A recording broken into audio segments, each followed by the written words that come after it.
Hello everyone, मेरा नाम मुकेश कुमार, आप देख रहे हैं आरएस फार्मा गाइस। आज मैं आपको बताने वाला हूँ कुछ चीज़ों के बारे में, जैसे कि हर्बल ड्रग्स। हर्बल ड्रग्स आपने नाम सुना होगा। हमारे आयुर्वेदा में नाम बहुत आता है कि हम आयुर्वेदिक दवाई देते हैं कि वो पौधों से जी कुछ और चीज़ों से बनी है। हमारे नेचर ने ही हमें वो दवाई दी है। क्यों? हर्बल ड्रग्स में आपको साइड इफेक्ट कम मिलते हैं और भी बहुत से गुण होते हैं। आप जान लेते हैं हर्बल ड्रग्स को प्रेफरेंस क्यों दी जाती है, पर लोग फिर भी यूज़ क्यों नहीं करते।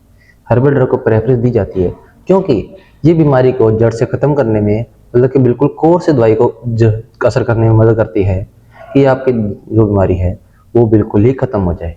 हर्बल ड्रग में रूट से काम करती है और अपना असर दिखाती है। अगर हर्बल ड्रग इतनी अच्छी काम करती है, रूट से असर करती है, तो फिर लोग हर्बल ड्रग को लेते क्यों नहीं? इसका मेन कारण है कि इसको लगता है टाइम।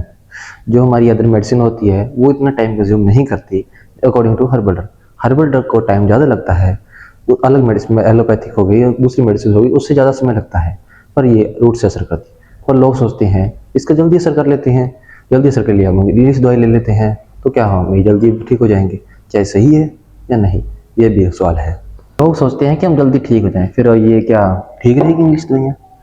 इंग्लिश दवाइयाँ जो होती हैं, जैसे एलोपैथिक दवाइयाँ होगी, जैसे पैरासिटामोल हो गई, निमोस्लाइड हो गई, सिट्राजिन हो गई, ये दवाइयाँ क्या है, असर जल्दी करती हैं।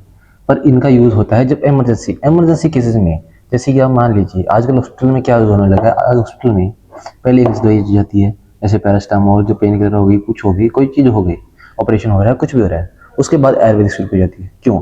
इमरजेंसी ट्रीटमेंट में, स्टार्टिंग ट्रीटमेंट में ये दूसरी दवाइयाँ देते हैं, और उसके बाद जब आप ठीक हो रहे हो तो आपकी इम्यूनिटी बरकरार रहे, आपको कोई साइड इफेक्ट ना आए, मतलब बहुत ही कम साइड इफेक्ट आए, इसलिए बाद में डॉक्टर्स क्या करते हैं, आयुर्वेद स्टार्ट करते हैं। क्योंकि हर एक चीज़ का समय होता है।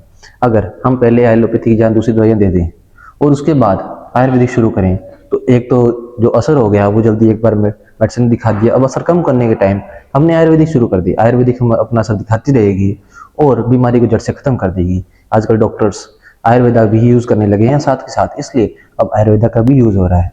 आयुर्वेदा हम हर जगह मिल जाती है, इजीली अवेलेबल है, इसके साइड इफेक्ट कम होते हैं और हम इसके बारे में प्रॉपर जानकारी भी निकाल सकते हैं। अब फिर आप सोचोगे कि फिर हमें दिखती क्यों नहीं है कि लोग आयुर्वेदा दे रहे हैं, पर इसमें भी कई कारण हैं। कुछ लोग आयुर्वेदा प्रेफर नहीं करते। कुछ लोग कहते हैं कि आयुर्वेदा हमें नहीं लेनी, हमें खा के देख लिए, कुछ है हो गया, वो हो जाएगा, इसके साइड इफेक्ट भी होंगे, कुछ ना कुछ तो होते हैं, पर बहुत ही मिनिमम होते हैं अदर मेडिसिन के अलावा। क्योंकि अगर आप पेन किलर भी लोगे ना, कोई पैरासिटामोल ले या फिर निमोसिलाइड पैरासिटामोल ले रहे हो, आप पेन किलर ज़्यादा टाइम तक लोगे ना, वो भी आपके स्टोमक पर असर दिखाएंगे। हर चीज़ का साइड इफेक्ट होता है। पर हाँ, अगर आप आयुर्वेदा मेडिसिन लेते हो, दूसरी मेडिसिन के कॉम्बिनेशन में लेते हो, एक इसका वे होता है, इसका प्रोसीजर होता है, आप उसको प्रॉपर कंप्लीट करते हो, तो आयुर्वेदा और उसके कॉम्बिनेशन के साथ एलोपैथिक मेडिसिन के साथ कुछ भी हो गए, आप लोगों को उसका असर अच्छा होगा, रिजल्ट अच्छा मिलेगा, जल्दी मिलेगा और बरकरार मिलेगा।